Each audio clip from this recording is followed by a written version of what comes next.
Hello friends, welcome back to our channel.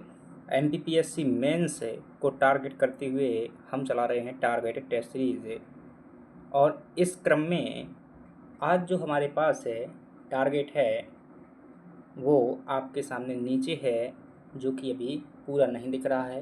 पहले इसके बारे में जानकारी देख लीजिएगा, इसके बाद जो है हम क्या करते हैं, इसे आगे बढ़ाते हैं। तो हमारा प्लान क्या रहता है कि हम डेली क्या करते हैं, एक टारगेट डिसाइड करते हैं और टारगेट के अंतर्गत क्या करते हैं, अपना हम उसे शाम तक टारगेट पूरा करने का कार्य करते हैं। और इसमें जो है डेली टेस्ट भी होता है, आपकी आंसर राइटिंग की कॉपी भी चेक होती है और जो है प्री के लिए भी टेस्ट होता है। तो प्री के लिए जो है अलग क्लास करते हैं, जो अभी आपको चैनल पर मिल जाएगी आज की तारीख की, ये वाले टारगेट की। और ये जो है मेंस के लिए हमने अलग से कर दिया हुआ है। तो चलिए चलते हैं। अगर आप भी इसमें जुड़ना चाहते हैं, आंसर राइटिंग करना चाहते हैं, कॉपी चेक करवाना चाहते हैं, तो आप जुड़िएगा। जीएस क्विज चैंपियन ग्रुप आप ज्वाइन कीजिएगा, वहाँ पर ये सभी कार्य किए जाते हैं।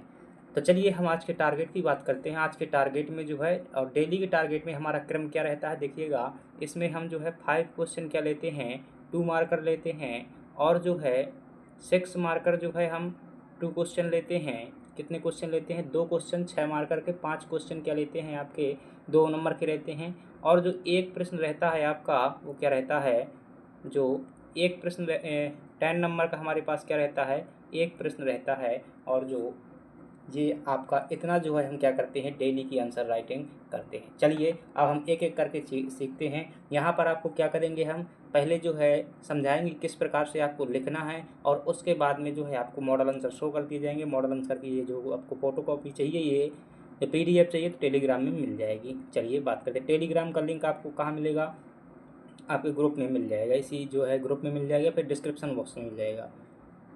देखते हैं कि सबसे पहला प्रश्न जो है हमारे पास में वो क्या है, कल्प सूत्र है। दूसरा प्रश्न है 3 मार्कर सतदाय और वैरदेय है। तीसरा प्रश्न है संविधान के स्रोत। और चौथा जो प्रश्न है वो है राजपीपला श्रेणी। 5वां प्रश्न है हमारे पास में पचमढ़ी। ये सभी 2-2 नंबर के प्रश्न हैं। इसके बाद हम देखते हैं हमारे पास जो 6 नंबर के प्रश्न हैं वो है हमारे 2 प्रश्न। एक है आपकी सतपुरा श्रेणी को संक्षेप में समझाइए। क्या करना है, संक्षेप में समझाना है। और आश्रम व्यवस्था को जो है समझाइए। ये आपके 6 नंबर के हैं। और जो 10 नंबर का प्रश्न है हमारे पास में ऋग्वैदिक कालीन राजनीतिक संस्थाओं पर लेख लिखना है आपको। ये सभी प्रश्न जो है हम लगभग प्रीवियस ईयर उठाते हैं, जो पिछले सालों में आए हुए हैं, ताकि जो है एक ऑफिशियल आंसर राइटिंग हो सके। तो चलिए आप देखिएगा कि ये हमारा जो है मोटिवेशन कोट है कि कर्म इतनी ईमानदारी से करो कि कर्म इतनी ईमानदारी से करना कि देने वाला भी कहे इसमें सिर्फ आपका हक है। तो जो भी व्यक्ति क्या करता है, मेरा इसका ये लिखने का आशय है कि आप इतने आंसर जो अपनी मेहनत से, इतनी ईमानदारी से, इतनी शिद्दत से और इतनी क्वालिटीफुल जो है अपनी आंसर राइटिंग करिएगा कि जो नंबर देने वाला है वो सोचने पर मजबूर हो जाए कि इसमें आपको जो है एक अच्छे से अच्छे नंबर दिए जाने चाहिए। तो यही हमारा जो है इसका मतलब था। चलिए अब बात करते हैं हम अपने जो है डेली के टारगेट की। तो हमारे डेली के टारगेट में जो हम पहला प्रश्न ले रहे हैं वो हमारे पास में पहला प्रश्न है क्या, 5 मार्कर ऐसे 2 मार्कर के अंतर्गत पहला प्रश्न है हमारे पास में कल्प सूत्र। तो कल्प सूत्र के बारे में देखिएगा, हम एक एक के बारे में बताएंगे और आपको जो है लिखना भी सिखाएंगे। ये है आपका 2 नंबर का प्रश्न है। और MPPSC की आदर्श शब्द सीमा क्या कहती है, आपको 10 शब्द के अंदर अंदर जो है उत्तर लिखना है। ठीक है, क्या करना है, 10 शब्द के अंदर उत्तर लिखना है। इसका मतलब ये नहीं है कि आप 11 शब्द नहीं कर सकते, आप 12 भी कर सकते हैं, 13 भी कर सकते हैं। यदि 10 शब्दों में बात नहीं पूरी है तो 15 भी कर सकते हैं, आप 8 शब्दों में भी दे सकते हैं। यदि प्रश्न का भाव स्पष्ट हो रहा है तो आपको इस प्रकार से करना है।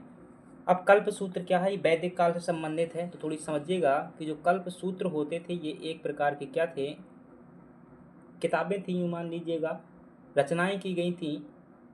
और कल्प सूत्र जो है वैदिक काल से संबंधित है। जो भी कर्म कांड होते थे, क्या होते थे, कर्म कांड होते थे या यज्ञ के अनुष्ठान होते थे। आप टेंशन मत लीजिएगा, इनका बाद में जो है एक आपको लिखा लिखाया हैंड रिटन जो है आपको मॉडल आंसर मिल जाएगा। आप उसी के अनुसार जो है आप लिखिएगा, अथवा शब्दों का परिवर्तन कर सकते हैं, लेकिन मुख्य भाव वही रहना चाहिए। तो कल्प सूत्र क्या होते थे कि वैदिक काल में जो भी कर्म कांड प्रचलित थे, कहो कौन से कर्म कांड, तो कहेंगे जैसे कि यज्ञ हो गया, विभिन्न प्रकार के क्या हो गए, अनुष्ठान हो गए। तो इन अनुष्ठानों को किस तरीके से करना है, क्या करना है, इन अनुष्ठानों को किस तरीके से करना है, इन्हीं को अब ये जो है अनुष्ठान हर उसमें किए जाते थे, जैसे कि जब व्यक्ति गृह अवस्था में पहुंचता था यानी गृहस्थाश्रम में, तब भी किए जाते थे। और धर्म जो है ये क्या होता था, प्रत्येक व्यक्ति का धर्म कहाँ से, पूजा वाला धर्म नहीं होता था, ये कर्म से होता था, कर्तव्य से होता था। और एक होता था आपका स्रोत सूत्र। तो ये सभी प्रकार के जो है कर्म कांडों को बताने का एक तरीका था कि किस प्रकार से आपको करने हैं, उन्हीं को क्या कहा गया है, कल्प सूत्र कहा गया है।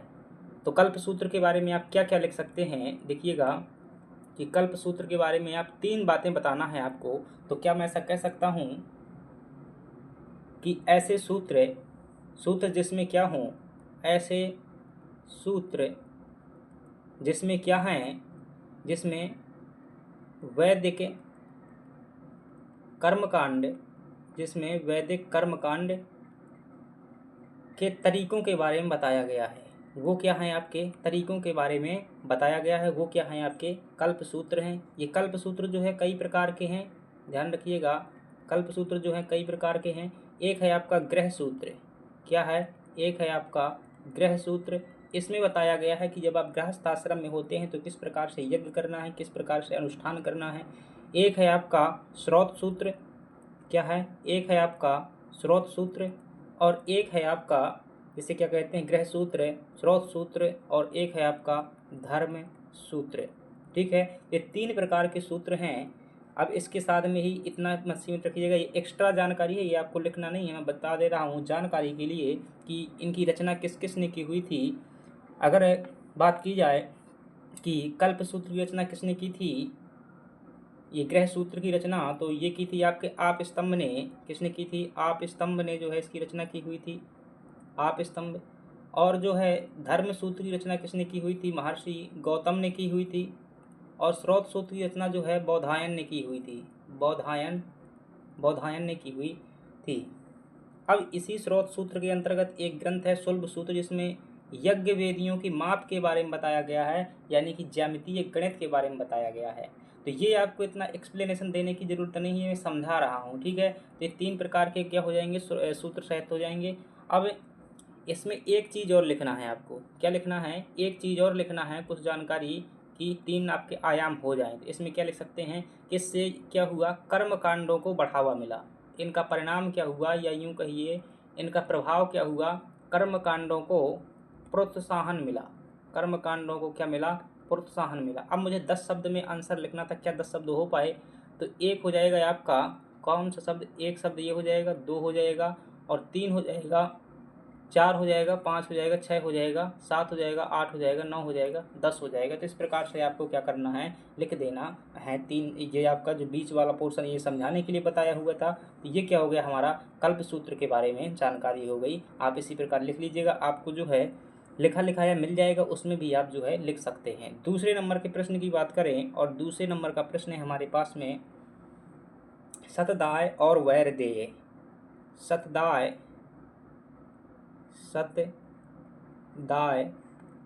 और वैरदेय। अभी मैं सोच रहा था कोई मेंस की मुझे टेस्ट सीरीज ले लूँ क्या, तो अभी वहाँ पर देखा एक लंबा प्राइस चल रहा था, तो मुझे बड़ी वो हुई कि भाई देखो काफ़ी महंगा चीज़ें मिल रही हैं। ये चीज़ें जो है आपको यहाँ सब कुछ निःशुल्क है, तो एक बार सीख लीजिएगा, फिर आप खुद प्रश्न बना लेंगे, खुद आंसर बना लेंगे। एक बार ज़रूर सीखेंगे इसे।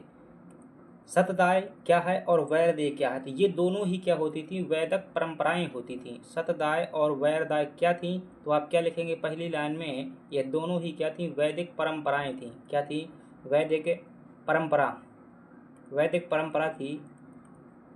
तो सतदाय क्या होता था, थोड़े समझ लीजिएगा। अभी एक प्रश्न आया हुआ था सौदाय और असौदाय, ऐसा करके एक प्रश्न आया हुआ था 2023 के मेंस में, 24 के मेंस में आया हुआ था। तो ये भी ऐसा ही शब्द है सतदाय। तो सतदाय जो है ये समझ लीजिएगा, यहाँ पर हम समझ लेते हैं। सतदाय क्या होता था, तो ये परंपराएं होती थी, प्रथाएं होती थी। इस प्रथा में क्या होता था, अगर किसी व्यक्ति ने क्या कर दी, किसी की हत्या कर दी, तो उसे क्या करना पड़ेगा, 100 गायों का क्या करना पड़ेगा, दान करना पड़ेगा। क्या करना पड़ेगा, 100 गायों का दान करना पड़ेगा। इसे क्या कहते थे, सतदाय। तो ऊपर लिख दिया हमने वैदिक परंपरा, और किससे संबंधित होती थी, वैदिक परंपरा जो न्याय के न्याय से संबंधित होती है, ऐसा कुछ बता सकते हैं कि न्याय से संबंधित है ना, क्योंकि न्यायिक परंपराएं हैं ये। शतदाय का मतलब क्या होता था? शतदाय का मतलब होता था 100 गायों का, 100 गाय का दान, ठीक है। और ये कब? तो आप ऐसे लिख सकते हैं, हत्या पर, हत्या पर जो है यह दिया जाता था। और वैरदेय क्या होता था? वैरदेय होता था बदला लेना। वैरदेय क्या होता था? बदला लेना। किसका बदला लेना भाई? इसका मतलब होता है बदला लेना। अब जैसे कोई आर्थिक अपराध हो गया, क्या हो गया? आर्थिक अपराध हो गया या कर दिया गया। आर्थिक अपराध बोले तो किसी की फसल काट लेगी, किसी घर से चोरी कर ली गई, किसी के पैसे नीच लिए गए, ये सब क्या हो गए? आर्थिक अपराध हो गए। तो आर्थिक अपराध में बदला लेने की प्रथा प्रचलित थी, जिसे वैरदाय कहते थे। अब जैसे तुम्हारे घर से क्या हो गई, किसी घर से मान लेते हैं एक व्यक्ति है, इसके घर की क्या हो गई? चोरी हो गई, और पता चला कि इस व्यक्ति ने जो है क्या की हुई है? चोरी की हुई है इस व्यक्ति ने।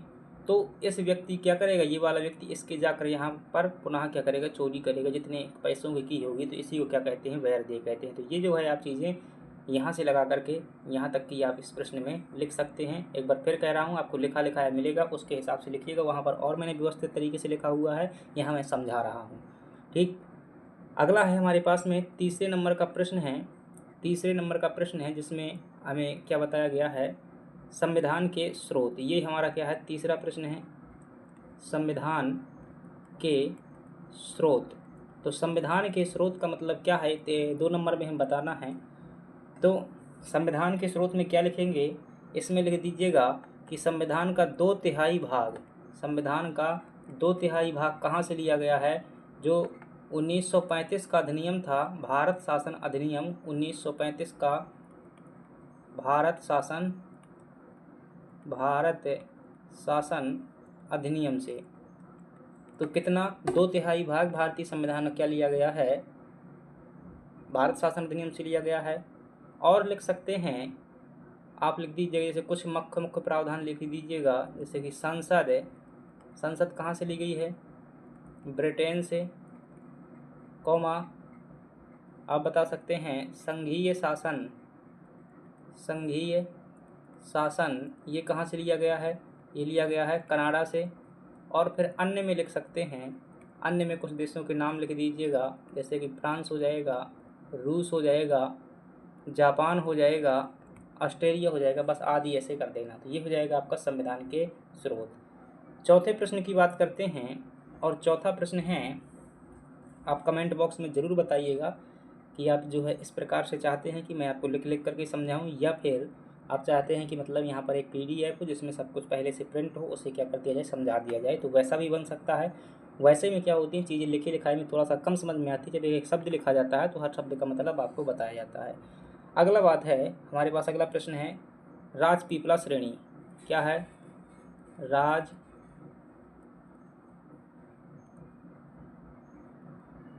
श्रेणी। तो राजपीपला श्रेणी के बारे में प्रश्न है, राजपीपला श्रेणी। अब ये 3 नंबर में है, तो यहाँ पर मैप बनाने की आवश्यकता नहीं है। कई लोग क्या कर देते हैं, 3 नंबर में जो है मैप बना देते हैं, वहाँ पर जगह नहीं होती है, आप मैप नहीं बना सकते, वहाँ पर इतना समय नहीं होता है। तो आपको क्या करना है? फटाफट लिखना है। तो राजपीपला श्रेणी मैं समझाने के लिए यहाँ पर बना रहा हूँ, आप मत बनाइएगा 3 नंबर में, 6 नंबर में या फिर 10 नंबर में बनाइएगा।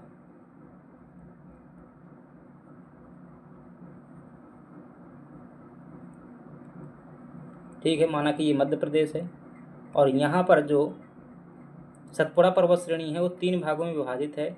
ये वाली श्रेणी कहलाती है राजपीपला श्रेणी, ये वाली श्रेणी कहलाती है महादेव श्रेणी, और ये वाली श्रेणी कहलाती है मैकाल श्रेणी। अब इस श्रेणी का प्रश्न है, तो ये क्या कहेंगे? सीधा सा कह सकते हैं ना, सतपुड़ा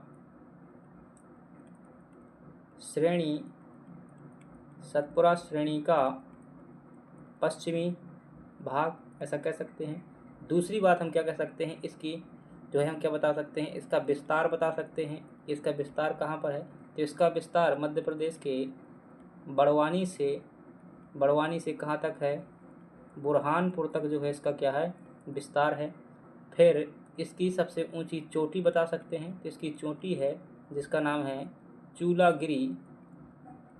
चूलागिरी और ये जो है कितनी ऊंची है, 1215 मीटर ऊंची है, बड़वानी जिले में स्थित है। तो इस प्रकार से बता देंगे, आपके 2 के 2 नंबर मिलेंगे, कोई नहीं काटेगा, गारंटी है, मैप की कोई ज़रूरत नहीं है। अगली बात करते हैं, चौथे नंबर का प्रश्न है हमारा, चौथा क्या 5वें नंबर का और लास्ट प्रश्न है 2 नंबर के प्रश्नों में, जिसमें पूछा गया था आपको पचमढ़ी को लेकर के। अब पचमढ़ी के बारे में देखो कितनी सारी जानकारी है हर किसी के पास में, लेकिन क्या लिखना है यहाँ पर। कई लोग बता देंगे, स्थिति बता देंगे, स्थिति बता सकते हैं, खोज बता सकते हैं, खोज किसने की थी, किस पर्वत पर स्थित है यही बता सकते हो, ठीक है। फिर यह जो है एक पर्यटक स्थल है ये भी बता सकते हो, ये बता सकते हो इसे मध्य प्रदेश का क्या कहते हैं, शिमला कहते हैं। मध्य प्रदेश में सर्वाधिक वर्षा वाला स्थान क्या है, पचमढ़ी है। यह एक क्या है, हिल स्टेशन भी है।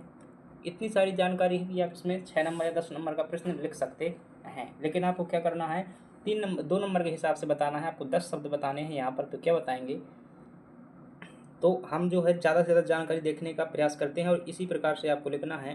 पहला लिखेंगे सबसे पहले कि महादेव श्रेणी पर स्थित है, महादेव श्रेणी पर स्थित हिल स्टेशन, क्या कहेंगे, महादेव श्रेणी पर स्थित हिल स्टेशन। हमने इस पॉइंट में क्या कर दिया, 2 जानकारी दे दी, एक बता दी कि महादेव श्रेणी पर स्थित है, दूसरा बता दिया हमने यह क्या है, हिल स्टेशन है। फिर इसके बाद दूसरी जानकारी देंगे, दूसरी जानकारी क्या देंगे, हम इसमें बता सकते हैं कि अब इसमें जो है कुछ विशेष बताइएगा कि मध्य प्रदेश में सर्वाधिक वर्षा वाला स्थान है, ये क्या है, सर्वाधिक वर्षा वाला स्थान है। मध्य प्रदेश में सर्वाधिक वर्षा कहाँ पर होती है, पचमढ़ी में होती है। और तीसरी बात क्या बता देंगे इसमें, तीसरी बात कुछ और बता दीजिएगा, तीसरी बात इसमें बता सकते हैं, एक विशेष करके बताइएगा, क्या बताइएगा, विशेष करके बताइएगा। और विशेष करके क्या बताएंगे, आपको पता हो इसे 1999 में, कब, 1999 में जैवमंडल आरक्षित क्षेत्र घोषित किया गया था। क्या किया गया था, जैवमंडल आरक्षित क्षेत्र से घोषित किया गया था।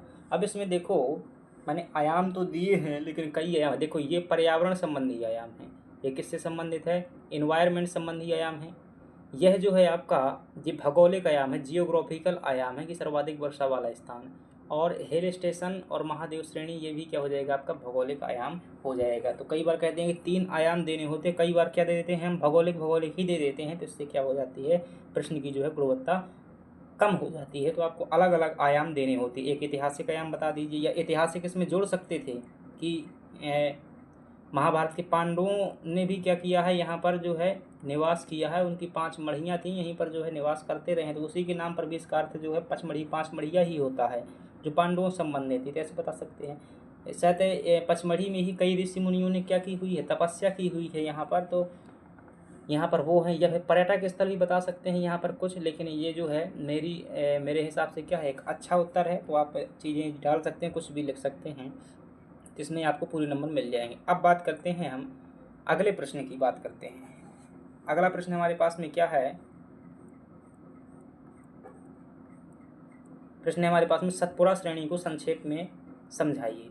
अब आपको क्या करना, सतपुड़ा श्रेणी को संक्षेप में समझाना, यहीं पर समझा लेते हैं, भाई कहाँ जाएंगे, ठीक है, इस प्रकार से समझा लेते हैं। सतपुड़ा श्रेणी को क्या करना है, आपको संक्षेप में समझाना है। तो देखिएगा, सतपुड़ा श्रेणी जो है ये जो है हमारा क्या है, मध्य प्रदेश का मैं मैप बना रहा हूँ।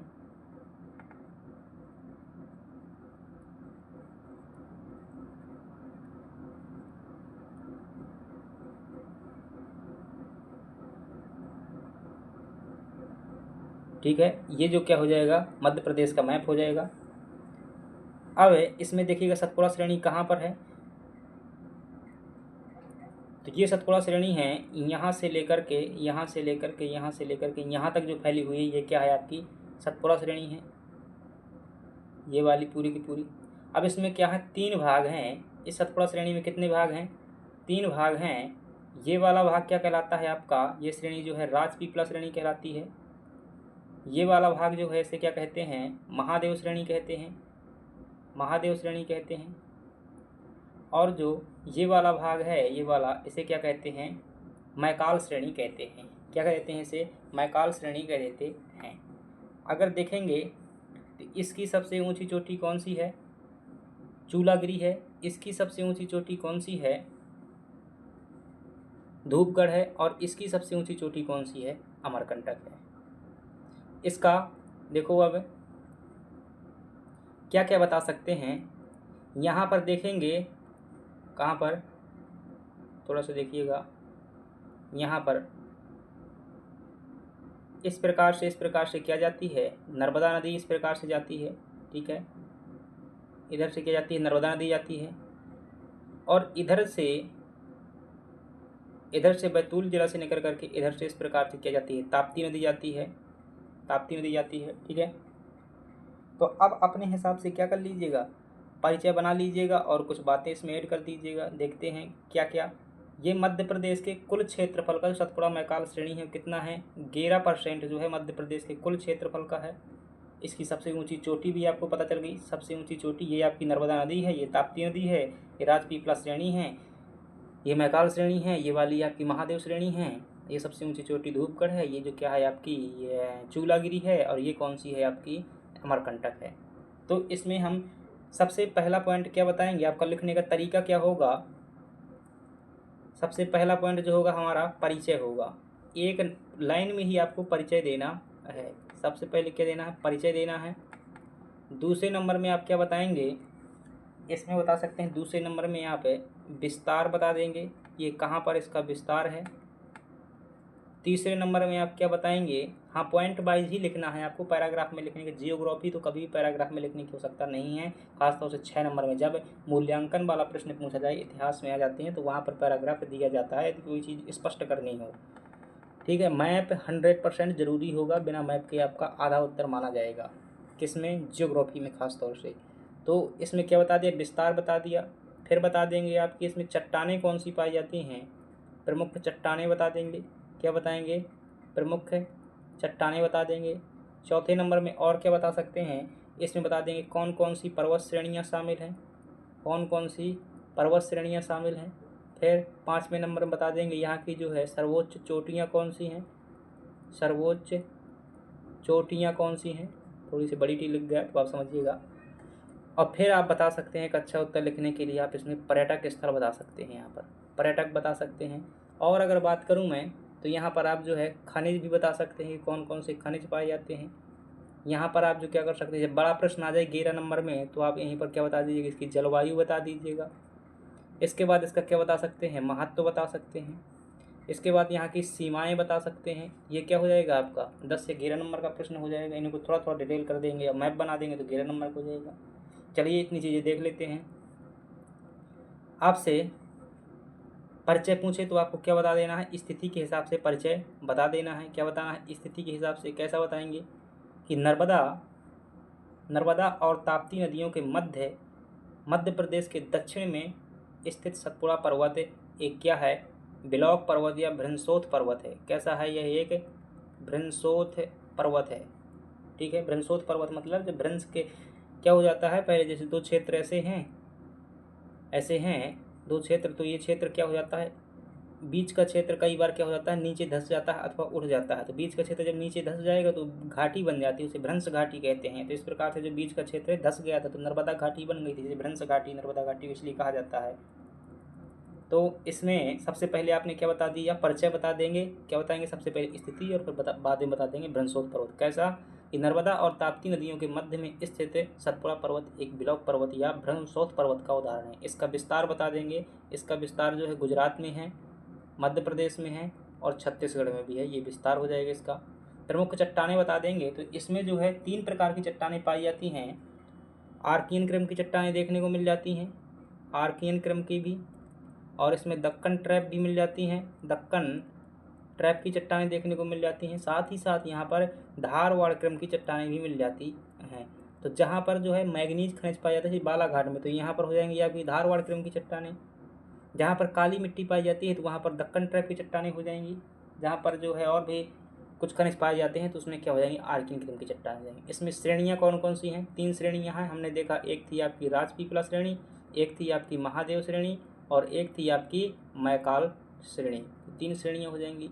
इसकी सर्वोच्च चोटियाँ हो जाएंगी तो लिखेंगे, सबसे पहले लिख देंगे धूपगढ़, धूपगढ़ और कोष्टक में लिख देंगे सर्वोच्च चोटी। क्या लिख देंगे, कोष्टक में सर्वोच्च चोटी। फिर लिखेंगे यहाँ पे चूलागिरी, चूलागिरी चोटी जो लिख देंगे आप, और फिर लिख देंगे आप मैकाल की अमरकंटक चोटी जो है लिख देंगे। पर्यटक बता सकते हैं तो यहाँ पर पचमढ़ी एक क्या है, प्रमुख पर्यटक स्थल है। अमरकंटक भी क्या है, कम है क्या, अमरकंटक भी एक पर्यटक स्थल है। फिर जो आपका 52 गजा है, 52 गजा एक चूलागिरी पर्वत चोटी पर स्थित है। 52 गजा ये जैन धर्म का तीर्थ स्थल है, तो ये भी क्या हो जाएंगे, पर्यटक स्थल हो जाएंगे। खनिज यहाँ पर कौन कौन से हो जाएंगे, यहाँ पर खनिज कॉपर हो जाएगा, मैग्नीज हो जाएगा, ये क्या हो जाएंगे, खनिज हो जाएंगे। जलवायु कैसी हो जाएगी, यहाँ की महाद्वीपीय जलवायु है, गर्मियों में अधिक गर्मी पड़ती है, ठंडियों में अधिक ठंडी पड़ती है। महत्व तो क्या है इसका, तो कई प्रकार के खनिज देखने को मिल जाते हैं, कई प्रकार के पर्यटक स्थल देखने को मिल जाते हैं, ये इसका महत्व है। सीमाएँ क्या हैं, तो पर्वतीय क्षेत्र है तो यहाँ पर भूस्खलन की समस्या है। कैसी समस्या है, भूस्खलन की समस्या है, या फिर बता सकते हैं वन विनाश भी एक समस्या में लिख सकते हैं। क्षेत्रफल इसका बता सकते हैं, तो ये क्या हो जाएगा आपका मेंस का कंप्लीट आंसर हो जाएगा। ऐसे लिखेंगे तो कोई नंबर नहीं कटेंगे, चाहे 11 नंबर में आ जाए, 10 नंबर में आ जाए, चाहे जितने में भी आ जाए आप लिख सकते हैं। चलिए अब समझते हैं अगले प्रश्न। क्या चीज़ समझ में आ रही हैं, अगर आ रही है तो ज़रूर हमसे जुड़िएगा, आंसर राइटिंग प्रोग्राम से जुड़िएगा। अगले प्रश्न की बात करते हैं, और हमारा जो अगला प्रश्न था आश्रम व्यवस्था को लेकर के था। कैसा था, आश्रम व्यवस्था को लेकर के था। आश्रम व्यवस्था, अब सबको पता कि भाई आश्रम व्यवस्था होती थी पहले, ठीक है, और इसमें जो है संपूर्ण जीवन काल को क्या किया गया था, 100 वर्ष की आयु में बांटा गया था, ठीक है।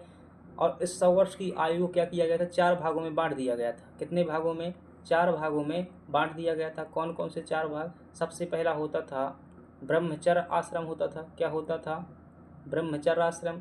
दूसरा होता था गृहस्थाश्रम, गृहस्थाश्रम। तीसरा होता था वानप्रस्थाश्रम, वानप्रस्थाश्रम। और चौथा कौन सा होता था आपका, संन्यास आश्रम होता था। कौन सा होता था, संन्यास आश्रम होता था। ये होता था 25 वर्ष की उम्र तक होता था, और ये होता था 25 वर्ष से लगाकर 50 वर्ष की उम्र तक। ये होता था 50 वर्ष से लगाकर 75 वर्ष की उम्र तक, और ये होता था 75 वर्ष से लगाकर 100 वर्ष की उम्र तक। अब हर उम्र में क्या होता था, कुछ ना कुछ क्या होता था, टारगेट होता था, उसे पूरा करना होता था। यही आश्रम व्यवस्था थी। जैसे यहाँ का मुख्य उद्देश्य क्या होता था, शिक्षा या ज्ञान अर्जित करना। यहाँ पर होता था कि जैसे कि 3 ऋण होते थे, त्रिऋण, ये भी प्रश्न आ चुका है। त्रिऋण मेंस में 5 नंबर में आया था। त्रिऋण होते थे, यज्ञ होते थे जिन्हें पंच महायज्ञ कहा जाता था। इन सभी को क्या करना होता था, पूरा करना होता था गृहस्थ आश्रम में। और इसमें जो क्या करना होता था, इसमें लोगों का कल्याण करना होता था। जितना भी अपनी युवावस्था में धन कमाया है, यहाँ पर ज्ञान कमाया है, ये लोगों के कल्याण में क्या करना है, धन और ज्ञान को क्या करना है, खर्च करना है। और यहाँ पर संपूर्ण शरीर मतलब माया मोह छाड़ करके मोक्ष के लिए क्या करना होता था, प्रयास करना होता था। ये क्या थी, आश्रम व्यवस्था थी। अब देखिएगा इसकी जानकारी कहाँ से मिलती है, इसकी जानकारी बात की जाए, जानकारी कहाँ से मिलती है, इसकी जानकारी मिलती है, एक उपनिषद है जिसका नाम है जवाली उपनिषद। क्या नाम है, जवाली उपनिषद। जवाली उपनिषद, इसमें जो है आश्रम की क्या मिलती है, जानकारी मिलती है। और अगर बात की जाए, थोड़ा सा चीज़ें और समझिएगा, यहाँ पर मैं समझा देता हूँ। ये इतनी चीज़ें समझ में आ गई होंगी आई होप। तो एक चीज़ और समझिएगा, पुरुषार्थ और आश्रम एक साथ समझिएगा, आप मूल्यांकन कर पाएंगे, चीज़ों को समझ पाएंगे। तो चीज़ों को समझिएगा भाई, यकीन मानिएगा, बहुत इंपॉर्टेंट क्लास है। ऐसा आपको जोड़ करके पढ़ने को नहीं मिलेगा, फैक्ट वैक्ट कहीं भी पढ़ने को मिल सकते हैं। इसलिए ही मैंने शुरू किया, क्योंकि यूट्यूब पर मेंस में कोई पढ़ाता ही नहीं है अच्छे से, ना ही कोई अच्छे से आंसर राइटिंग। अब इतनी चीज़ें समझ में आ गई, इसके बाद आंसर राइटिंग करोगे समझ में आएगा। किताबों से कितना अच्छा पढ़ो लेकिन वो समझ में नहीं आता। आश्रम व्यवस्था, और मैं किसको जोड़ करके बता रहा हूँ, क्या नाम है भाई, अभी लिया था पुरुषार्थ। क्या नाम लिया था, पुरुषार्थ। तो कोई पूछो, अब हमसे कहो कि पुरुषार्थ क्या होते थे, तो मानव जीवन के जो भी सर्वोच्च लक्ष्य होते थे, क्या होते थे, मानव जीवन के जो सर्वोच्च लक्ष्य होते थे उन्हें क्या कहते थे, पुरुषार्थ कहते थे। और ये मानव जीवन के क्या हैं, 4 लक्ष्य हुआ करते थे। प्रत्येक व्यक्ति को जो है सनातन धर्म के अनुसार पूर्व में क्या करना पड़ते थे, ये 4 लक्ष्य डिसाइड किए गए हैं भारतीय प्राचीन परंपरा में। कौन कौन से हैं, सबसे पहला लक्ष्य है धर्म, दूसरा लक्ष्य है अर्थ, तीसरा लक्ष्य है काम, और चौथा लक्ष्य है मोक्ष। तो मोक्ष क्या है? परम लक्ष्य है। पुरुषार्थ मतलब 4 लक्ष्य, इसलिए इन्हें 4 लक्ष्य होते थे, इन्हें चतुष्टय भी कहा गया। पुरुषार्थ चतुष्टय, चतुष्टय भी इन्हें कहा गया है, पुरुषार्थ चतुष्टय भी कह दिया जाता है इन्हीं को। धर्म का मतलब है अपना कर्तव्य करना आयु के अनुसार पर। जैसे कि आप क्या हो, बेटा हो या बेटी हो, तो आपका क्या होगा? पुत्र धर्म होगा। क्या होगा? जो बेटे का माता पिता के प्रति होता है पुत्र धर्म, इसी प्रकार से मातृधर्म होता था, माता का धर्म यानी कि माता का कर्तव्य, इसी प्रकार से पितृधर्म होता था। इसी प्रकार से जो राजा का कर्तव्य होता था उसे राजधर्म कहते थे। धर्म कहाँ से? पूजा पाठ से नहीं तो होता था, यहाँ पर कर्म से होता था। अर्थ का मतलब होता था धन से है, धन कमाना। काम का मतलब क्या है? भोग करना, यानी कि सुख सुविधाओं का भोग करना। और इसमें जो है वैवाहिक जीवन भी शामिल है काम में, तो ये भी क्या माना गया है? मानव जीवन का एक हिस्सा माना गया है। और मोक्ष क्या है? एक निश्चित उम्र के बाद में क्या करना? परमपिता परमेश्वर में मिलन के लिए क्या करना? प्रयास करना। तो ये मानव जीवन के लक्ष्य हैं। और इन लक्ष्यों को प्राप्त करने के लिए क्या बनाए गए थे? 4 आश्रम बनाए गए थे। तो 25 वर्ष तक आप क्या कीजिएगा? अपने धर्म का पालन करते हुए शिक्षा ग्रहण कीजिएगा। और 50 वर्ष की उम्र तक, 25 से 50 तक क्या कीजिएगा? अर्थ और काम को, दोनों चीज़ें ये यहाँ पर प्राप्त करनी होती थी, अर्थ और काम, ये दोनों। तो ये गृहस्थ आश्रम में एक व्यक्ति को क्या करना होता था? अर्थ क्या करना होता था? कमाना होता था। व्यक्ति अगर युवावस्था में वैवाहिक जीवन में नहीं कमाएगा तो फिर कब कमाएगा? और साथ ही साथ क्या करना होता था? आपको काम करना होता था। मतलब प्रत्येक व्यक्ति के पास में जो 3 ऋण होते थे, कौन कौन से? एक पितृ ऋण होता था, और एक देव ऋण होता था, एक ऋषि ऋण होता था। ठीक है, तो आप पितृ ऋण से तब तक मुक्त नहीं होते थे जब तक एक संतान की उत्पत्ति नहीं कर देते थे, क्योंकि आपका लक्ष्य पूरा नहीं हुआ, आप मोक्ष प्राप्त नहीं कर सकते। तो प्रत्येक व्यक्ति क्या करता था? एक संतान उत्पन्न करता था। कब? अपने गृहस्थ आश्रम के दौरान। ठीक है, और पंच यज्ञ करवाता था, भूत यज्ञ। और इसी 5 पे अभी पढ़ेंगे हम 5 यज्ञ, वो भी शायद मेंस में आ चुका है, हमारे मेंस में टॉपिक उसे देखेंगे, कहीं ना कहीं आएगा। तो ये चीज़ें कब टारगेट पूरा करना होता था आपको? गृहस्थ आश्रम के दौरान। और जो फिर होता था आपका वानप्रस्थाश्रम। कौन सा? वानप्रस्थाश्रम, यानी कि दुनिया के कल्याण की ओर क्या करना? प्रस्थान करना, या वन की ओर गमन करना। तो इसमें क्या किया? 25 वर्ष की अवस्था पर आपने धर्म किया, कर्म किया, ज्ञान अर्जन किया। 50 वर्ष की अवस्था में खूब धन कमाया, 50 वर्ष की आयु तक। अब ज्ञान और धन जो आपके पास में एक्स्ट्रा हो गया है, उसे क्या करना है? मानव कल्याण के लिए खर्च करना है। ये कब होता था? वानप्रस्थाश्रम में होता था। और मोक्ष क्या है? जब 75 वर्ष की आयु हो जाए तो सभी मोह माया का त्याग कीजिए और परमपिता में मिलने के लिए क्या कीजिएगा? प्रयास कीजिएगा। यही क्या है? आश्रम है। अब इसको आपको लिखना कैसे? व्यवस्थित तरीके से। इतनी जानकारी तो आपके पास में हो गई, लेकिन एक व्यवस्थित तरीके से लिखना है। तो अभी हम देखेंगे कैसे आगे चल के लिखना है, क्योंकि मैंने वो भी यहीं पर लगाए हुए हैं। अगला प्रश्न होता था हमारे 10 नंबर का प्रश्न है हमारे पास में, जिसे हम क्या कहते हैं, तो उसमें मैं बता दूं क्या क्या लिख सकते हो जो आश्रम वाले में है। सबसे पहले पॉइंट में आप क्या दीजिएगा? परिचय दीजिएगा। क्या दीजिएगा? परिचय दीजिएगा। और इसी में जो है कॉमा करके जानकारी का स्रोत बता दीजिएगा कि जानकारी कहाँ से मिलती है। फिर दूसरे नंबर में आप क्या करेंगे? इसका विवरण दीजिएगा। और विवरण मुझे लगता है आप टेबल में देंगे ना, तो ज़्यादा अच्छे से बता पाएंगे। टेबल में आपको इसका विवरण देना है। और अंत में 3 नंबर में अंत में क्या देना है आपको? निष्कर्ष देना है। और निष्कर्ष में क्या लिखेंगे कि यह व्यवस्था क्या करती है? पर्यावरण प्लस मानव की आवश्यकताओं दोनों की पूर्ति करती है। अब कल्पना कीजिए, अभी जो होता है, देखो बच्चा 10 वर्ष का होता है, चल दुकान खोल ले, क्या कर देते हैं? दुकान खोल ले। तो उसने अपना क्या कर लिया? जो 25 वर्ष की आयु तक उसमें क्या करता था? बच्चा कुछ कमाता नहीं था, सिर्फ ज्ञान अर्जन करता था। इससे क्या होता था कि इतना कंपटीशन नहीं बढ़ता था। आप देखो, अब 10वीं में पढ़ रहे हो, हम क्या करने लगते हैं? नौकरी के लिए प्रयास करने लगते हैं। तो उस टाइम पर नौकरी उद्देश्य नहीं होता था, ज्ञान प्राप्त करना उद्देश्य होता था। 10 वर्ष से क्या कर रहे हैं हम? नौकरी का 10वीं से ही क्या करने लगते हैं लोग? यूपीएससी की तैयारी करने लगते हैं। या फिर नहीं करते हैं, जो लोग नहीं पढ़ते हैं तो उसको क्या कर दिया जाता? दुकान खुला दिया जाता है। गांव में तो बकरी पलवा देते हैं, भैंस चरवाते हैं।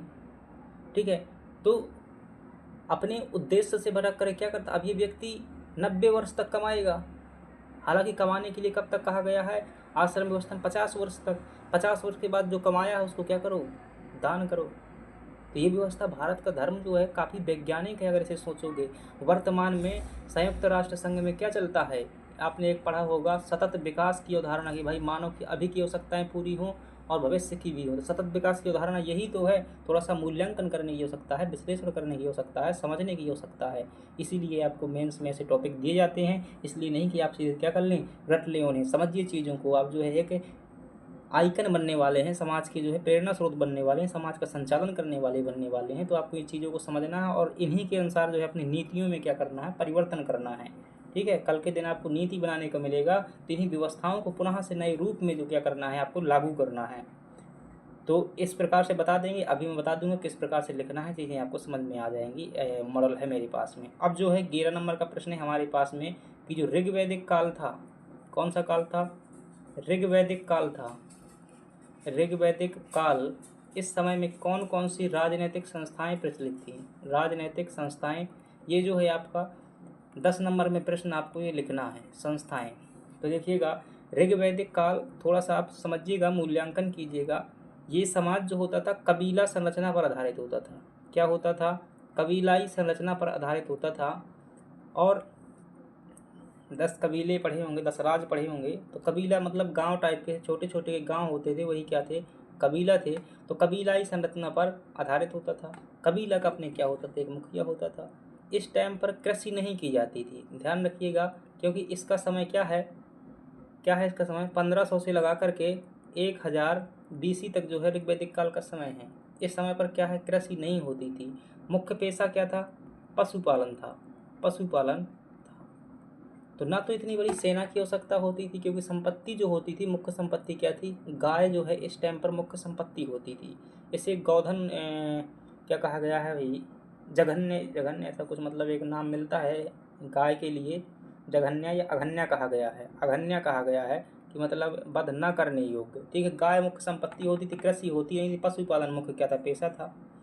इतनी चीज़ें आपको क्या करना है, इसमें परिचय में आपको डाल देनी है। ये चीज़ें कहाँ आएंगी, परिचय में आएंगी कि ऋग्वैदिक कालीन समाज कबीलाई संरचना पर आधारित था। इनका मुख्य आर्थिक क्रिया क्या थी, पशुपालन थी और गाय मुख्य संपत्ति होती थी। राजा का जो मुख्य कर्तव्य पूछा जाता था वो कौन सा मुख्य कर्तव्य, गायों की रक्षा करना राजा का मुख्य कर्तव्य होता था। इस समय पर कर व्यवस्था देखेंगे तो कैसी थी, एक बलि चलता था, बलि ये क्या होता था, कर होता था। और ये किसी प्रकार का बाध्यकारी भी था, जैसे मन से देना हो दे, स्वेच्छाचारी से होता था, इसमें फल फूल लोग दे जाते थे। तो ये थी क्या, एक परिचय हो जाएगा। अब संस्थाओं में बात करेंगे तो संस्थाएं में हमें 5 संस्थाएं देखने को मिलती है। एक संस्था होती थी सभा, एक होती थी समिति, क्या होती थी, समिति, सभा, समिति। एक होती थी गण, एक होती थी परिषद, एक होती थी सभा, समिति, गण, परिषद। और एक और कोई संस्था होती थी विदत है। कौन सी संस्था, एक होती थी विदत है। ये 5 संस्थाएं होती थी। तो इन 5 संस्थाओं के बारे में, प्रत्येक के बारे में आपको 15-15, 10-10 शब्द बताना है और फिर अंत में क्या बताना है, निष्कर्ष बताना है।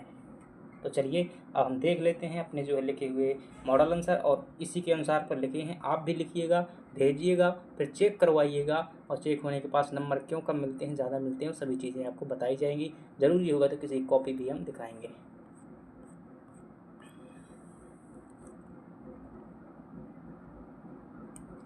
ठीक है, तो इस प्रकार आप जो है एक लिख सकते हैं। मैंने लगभग कोशिश की है। ये है हमारे आंसर।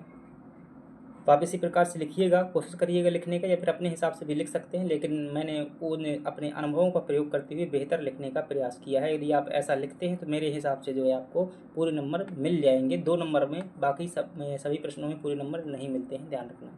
कल्पसूत्र, इसमें लिखा है कि वे सूत्र जिनमें वैदिक अनुष्ठानों के विधान वर्णित हैं। क्या वर्णित हैं, विधान वर्णित हैं, इन्हें क्या कहा जाता था, कल्पसूत्र कहा जाता था। प्रकार कौन से हैं, स्रोत सूत्र, गृह सूत्र और धर्म सूत्र। ये लिखने की आवश्यकता नहीं है, मैंने लिख दिया था कोष्टक में, गौतम में रचना की है। और इससे क्या हुआ, इससे कर्म कांडों को क्या मिला, बढ़ावा मिला। इस प्रकार से आप लिख सकते हैं। चूँकि हम शब्द सीमा में बंधे हुए हैं और हम समय में बंधे हुए हैं, क्योंकि आपको 45 सेकंड में लिखना है तो आप इतनी ही चीज़ें दे पाएंगे। तो वो चीज़ों को आप ध्यान में रखते हुए ही आपको आंसर राइटिंग करना है। मैंने वो चीज़ों को ध्यान में रखते हुए किया है। संविधान के स्रोत 2/3 भाग 1935 के भारत शासन अधिनियम से लिया गया है। संघीय शासन कनाडा से लिया गया है। और अन्य जो देशों से लिया गया है वो हैं अमेरिका, ब्रिटेन, ऑस्ट्रेलिया आदि। सतदाय और वैरदेय क्या होता था? सतदाय 100 गाय का दान जो कि हत्या पर लिया जाता था, और वैरदेय जो होता था आर्थिक अपराध पर बदला लेने की प्रथा होती थी। अगर आपके पास शब्द सीमा बचती तो लिख सकते हैं ये दोनों ही क्या हैं? वैदिक कालीन दंड विधान से संबंधित हैं। अगली बात करें राजपीपला श्रेणी, तो सतपुड़ा मैकाल श्रेणी का सबसे क्या है? ये पश्चिमी भाग है। विस्तार इसका बड़वानी से बुरहानपुर तक है। और सर्वोच्च चोटी कौन सी है इसकी? चूलागिरी है राजपीपला श्रेणी की, जो कि कहाँ पर स्थित है? बड़वानी जिले में। तो इस प्रकार से आप बता सकते हैं। अगला है पचमढ़ी महादेव श्रेणी पर स्थित क्या हिल स्टेशन है? प्रदेश में सर्वाधिक वर्षा वाला स्थान है। जैव मंडल आरक्षित क्षेत्र जो है इसे घोषित किया गया था 1909 में। अगले देखते हैं अगला प्रश्न है हमारे पास में कि सतपुड़ा श्रेणी को क्या कीजिएगा? संक्षेप में समझाइएगा। तो इसमें परिचय के रूप में मैंने कैसा लिखा हुआ है? नर्मदा और ताप्ती नदियों के मध्य में स्थित सतपुड़ा श्रेणी एक क्या है? भ्रंशोत पर्वत है, जिसका विवरण निम्न प्रकार है। पहला पॉइंट लिख दिया है विस्तार का, कहाँ पर विस्तार है। दूसरा बता दिया है प्रमुख चट्टानों के बारे में। सर्वोच्च चोटी बता दी हुई है, या फिर आप ऐसे चोटी लिख सकते हैं अलग अलग। श्रेणियाँ जो हैं 3 श्रेणियाँ बता दी हुई है, राजपीपला महादेव श्रेणी, मैकाल श्रेणी। खनिज जो है आपके मैग्नीज, कोयला, तांबा एक खनिज हो जाएंगे। पर्यटन जो है पचमढ़ी, अमरकंटक, 52 गजाएं पर्यटक स्थल है। इस प्रकार सतपुड़ा पर्वतमाला आर्थिक, पर्यटन व धार्मिक दृष्टि से महत्वपूर्ण है। क्यों? क्योंकि देखो आर्थिक दृष्टि से यहाँ पर कई खनिज पाए जाते हैं तो महत्वपूर्ण है। पर्यटन की दृष्टि से पचमढ़ी, अमरकंटक, 52 गज जैसे स्थल है तो महत्वपूर्ण है। धार्मिक दृष्टि से देखें तो अमरकंटक क्या है? एक धार्मिक स्थान ही है। 52 गजा क्या है? जैन धर्म का तीर्थ स्थल है, तो धार्मिक दृष्टि से महत्वपूर्ण है। अगले प्रश्न की बात कर लेते हैं। और ये देखो मैप भी मैंने बना दिया है, जैसा मतलब जितना बनाया जा सकता है इसी प्रकार से आपको बगल में मैप जो है बनाना है, क्योंकि स्पेस की वहाँ पर। अब ये देखिएगा एक आदर्श उत्तर लिखा हुआ है, यकीन मानिएगा बहुत अच्छा उत्तर है। इसमें आपको 6 में से 4.5 नंबर तक मिल सकते हैं अगर इसी प्रकार से ज्यों का त्यों लिख पाएंगे। क्योंकि आप हेडिंग डालेंगे तो 5 नंबर में 4 हेडिंग डालेंगे तो 1 पॉइंट में सभी चीज़ें नहीं बता पाएंगे। तो टेबल का उपयोग कीजिएगा, बेहतर लिख पाएंगे। उद्देश्यपूर्ण जीवन जीने की जो देखो परिभाषा कितनी बेस्ट लिखी हुई है कि एक लाइन में जो है पूरी परिभाषा बता दी हुई है, और इसमें ये भी बता दिया है कि किस समय से संबंधित है। तो उद्देश्यपूर्ण जीवन जीने की उत्तर वैदिक कालीन परंपरा ही क्या है? आश्रम व्यवस्था है। तो ये किस काल की है ये बता दिया मैंने, उत्तर वैदिक काल की है। और ये क्या थी? एक परंपरा थी। और कैसी परंपरा थी? उद्देश्यपूर्ण जीवन जीने की। देखिएगा ना हर आश्रम में क्या है? एक विशिष्ट उद्देश्य है कि इसमें ये करना है। तो यही आपकी क्या हो सकती है? बेस्ट परिभाषा हो सकती है। अलग किताबों में नहीं मिलेगी ऐसी, आपको शब्दों को क्या करना पड़ता है? मरोड़ना पड़ता है। जानकारी कहाँ से मिलती है? जवाली उपनिषद से जानकारी मिल जाती है। और ये देखिएगा इसी प्रकार से आपको लिख देना है। टेबल आप बेहतर बना सकते हैं, लेकिन आप ऐसा ही बनाना सीखिएगा, क्योंकि जो मेन एग्जाम है वहाँ पर आपको सजाने का समय नहीं मिलेगा। आप इतना ही बना पाएंगे यदि आंसर पूरा करेंगे, अन्यथा आंसर नहीं पूरा कर पाएंगे। ब्रह्मचर्य आश्रम देखिएगा तो किताबों में भाई 0 से लिखा रहता है यहाँ पर, लेकिन बच्चा जन्म से थोड़ी ना ब्रह्मचर्य व्रत का पालन कर पाएगा। तो सामान्यतः 9 से 10 वर्ष में उपनयन संस्कार होता था, और उपनयन संस्कार के बाद ही शिक्षा में प्रवेश करते थे। तो 9 से 25 वर्ष तक, या फिर ऐसा भी लिख सकते हैं कि 25 वर्ष की आयु तक लिख सकते हैं। इसमें क्या उद्देश्य होता था? इसमें उद्देश्य होता था ब्रह्मचर्य व्रत का पालन करते हुए शिक्षा ग्रहण करना। ये क्या होता था? इसका उद्देश्य होता था। गृहस्थाश्रम 25 से लगाकर के 50 वर्ष की उम्र तक होता था। इसमें क्या करता था मनुष्य? इसका उद्देश्य क्या होता था? मतलब इस आश्रम में कौन कौन से उद्देश्य पूरे करने होते थे? त्रिऋण, पंच महायज्ञों का संपादन, धर्म, अर्थ, काम, पुरुषार्थों की पूर्ति होती थी। इसमें धर्म मतलब कर्तव्य की पूर्ति होगी, अर्थ मतलब धन कमाना होगा, काम मतलब वैवाहिक जीवन का निर्वाह करना होगा। वानप्रस्थाश्रम कब होता था? 50 से लेकर 75 वर्ष तक। इसमें क्या है? जो पहले हमने धन और ज्ञान कमाया हुआ है, कल्याण हेतु शिक्षा तथा अर्थ का दान। ऐसे शब्दों का ही सब प्रयोग करना है, टेक्निकल शब्दों का प्रयोग करना है, क्योंकि सामान्य भाषा लिखने पर इसे ऐसा भी लिख सकते थे कि इस आश्रम में जो आपका ब्रह्मचर्य आश्रम और गृहस्थ आश्रम में शिक्षा तथा धन कमाया गया है उसका मानव कल्याण के लिए दान करना। लेकिन हमारे पास इतनी जगह नहीं है। आप इतना लिख देंगे तब भी एग्जामिनर समझ जाएगा कि आप क्या लिखना चाहते हैं, क्योंकि जो कॉपी चेक करने वाला होगा वह हमसे कहीं ना कहीं बहुत मतलब सीनियर लोग होते हैं, प्रोफेसर लोग होते हैं। संन्यास आश्रम है 75 से लगाकर के 100 वर्ष तक होता है। और परम पुरुषार्थ मोक्ष की प्राप्ति है तो इसमें पूर्णतः समर्पण कर दिया जाता है। यहाँ पर प्रयास शब्द मत लिखना, समर्पण ही लिखना। अब देखो निष्कर्ष क्या है इसमें, अतः आश्रम व्यवस्था मानव तथा प्रकृति के अनुकूल थी, आधुनिक भारत जो आधुनिक दुनिया में चलती है सतत विकास की अवधारणा के सम्मत है। तो ऐसा ही लिखेंगे, यकीन मानिए 4.5 नंबर मिल गए। ये बहुत अच्छा चेक करने वाला, अगर राइटिंग भी आपकी बहुत अच्छी है तो 5 भी मिल सकते हैं, और ये बहुत अच्छे नंबर माने जाते हैं, 6 में से 5 मिल जाना। अगली बात करते हैं, हमारे पास में 11 नंबर का प्रश्न है, और 11 नंबर का प्रश्न है राजनीतिक संस्थाएं बतानी थी। ये भी पूछा गया प्रश्न है, 2022 से 23 का है कि ऋग्वैदिक कालीन समाज, ये परिचय है आपका। ऋग्वैदिक कालीन समाज कबीलाई ढांचे पर आधारित था। मुख्य आर्थिक क्रिया क्या थी? पशुपालन था। संपत्ति व संपत्ति गाय थी। राजा का मुख्य कार्य गाय की रक्षा करना होता था। गाय को अगन्या कहा गया है, ऐसा भी लिख सकते हैं, बंधना करने योग्य। अब ये 5 संस्थाएं आपको इस प्रकार से बता देनी है शुरुआत में, ऐसे करके 5 संस्थाएं हैं। सभा, एक हो जाएगी समिति, एक हो जाएगी आपकी विदत है, एक हो जाएगी आपकी गण, एक हो जाएगी आपकी परिषद। अब प्रत्येक के बारे में आपको थोड़ा थोड़ा क्या कर देना है, एक्सप्लेनेशन दे देना है। ऐसा डाटा दे दीजिएगा कि जो वहाँ लिख पाना संभव हो। जैसे इसमें क्या है, मुझे खुद नहीं याद भाई, ऋग्वैदिक काल में जानकारी मिलती है तो इसमें 9 बार शब्द का प्रयोग हुआ है, ये 8 बार हुआ है, 8 या 9 बार हुआ है, तो मैंने ये शब्द नहीं लिखे हुए हैं क्योंकि मुझे ही कन्फ्यूजन था, तो ये सामान्य चीज़ें वहाँ भूल जाती हैं सब। तो क्या बताएंगे, यह समाज के अनुभवी और वयोवृद्ध लोगों की सभा थी। क्या थी ये? अनुभवी और वयोवृद्ध लोगों की सभा थी। अभी देखिए वर्तमान में जो राज्यसभा होती है, राज्यसभा का बहुत अच्छे से समझते हैं तो राज्यसभा में अनुभवी लोगों को शामिल किया जाता है, और राष्ट्रपति स्वयं क्या करता है, 12 सदस्यों को मनोनीत करता है अगर अनुभवी नहीं मिलते हैं तो ये भी समाज के जो अनुभवी और वयोवृद्ध लोग थे उनकी सभा थी। इसकी जानकारी हमें कहाँ से मिलती है? ऋग्वेद से। इनका कार्य क्या होता था? सभा कार्य राजा को शासन में सहायता प्रदान करना और न्यायिक कार्य करना। आधुनिक राज्यसभा से इसकी तुलना की जाती है, और किसने तुलना की है? इतिहासकार का नाम जो है लुडविंग है। क्या नाम है? लुडविन है।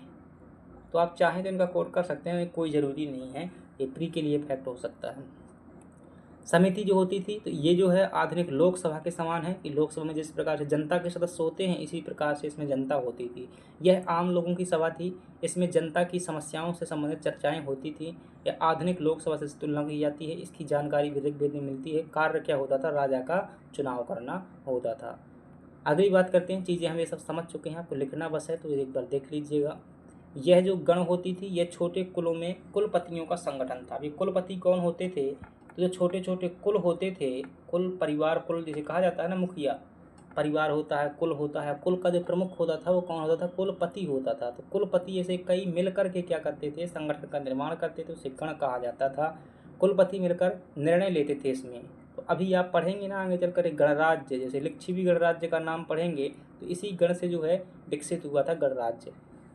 इसी से क्या हुआ? इसी से जो है गणराज्यों का क्या हुआ? विकास हुआ था, जैसे कि लिच्छवी गणराज्य। इसमें सभी कुलपतियों क्या होते थे? समान अधिकार होते थे। अगला है हमारे पास में परिषद है, और परिषद क्या होती थी? यह राजा की सलाहकार मंडल की तरह कार्य करती थी, यानी कि यह एक प्रकार का मंत्रिमंडल था। प्राचीन काल में जो राजा को निर्णय लेने के लिए, सलाह देने के लिए जो विशेष लोगों की सभा थी वही क्या थी? परिषद थी। राजा का सलाहकार मंत्रिमंडल था। इसमें जो कौन कौन लोग होते थे? पुरोहित, राजा स्वयं होता था, विद्वान होते थे, अधिकारीगण होते थे, सैन्य अधिकारी होते थे। बड़े बड़े मामलों में डिस्कशन किया जाता था। इनका कार्य होता था शासन संबंधी कार्यों में राजा को क्या करना? परामर्श देना। विदत जो होती थी सबसे प्राचीन संस्था थी, ये फैक्ट जो है प्री में आ चुका है कि सबसे प्राचीन संस्था क्या थी? विदत थी। उत्तर वैदिक काल में जो है ये समाप्त हो जाती है आगे चल करके। कार्य जो होता है सामाजिक, धार्मिक, राजनैतिक कार्यों का संचालन करना। सभा, अभी निष्कर्ष हो जाएगा आपका। सभा और समिति सबसे प्रमुख संस्था थीं। बाद में इन्हें अथर्ववेद में प्रजापति की 2 पुत्रियां कहा गया था, इसके महत्व को दर्शाती हैं। तो ये निष्कर्ष ध्यान रखिएगा, इंपॉर्टेंट है। एमपीपीएससी प्री 2025 का क्वेश्चन है ये कि किस वेद में सभा और समिति को प्रजापति की 2 पुत्रियां कहा गया है? अब प्रजापति क्या होता था? भगवान होते थे। अब भगवान की 2 पुत्रियां जिन्हें कहा गया है तो निश्चित रूप से महत्वपूर्ण रही होंगी। तो ये क्या हो गया दोस्तों? हमारा मेंस का जो है आज का क्लास हो गया। यदि आप इसी प्रकार से हमसे जुड़ना चाहते हैं, कॉपी चेक करवाना चाहते हैं, तो आप जो है जुड़िएगा, और जो है आंसर राइटिंग के लिए आप जो है ग्रुप ज्वाइन कर सकते हैं। कौन सा है? GS क्विज चैम्पियन ग्रुप जो है हमारे पास में। यहाँ पर प्री की टेस्ट सीरीज भी चलती है, और चैम्पियन प्री की टेस्ट सीरीज भी चलती है और क्या होता है मेंस के लिए आंसर राइटिंग भी चलती है। तो MPPSC का फुल पैकेज है आपके पास में, आप ज़रूर जुड़िएगा और इसका लिंक डिस्क्रिप्शन बॉक्स में होगा। चलिए, धन्यवाद।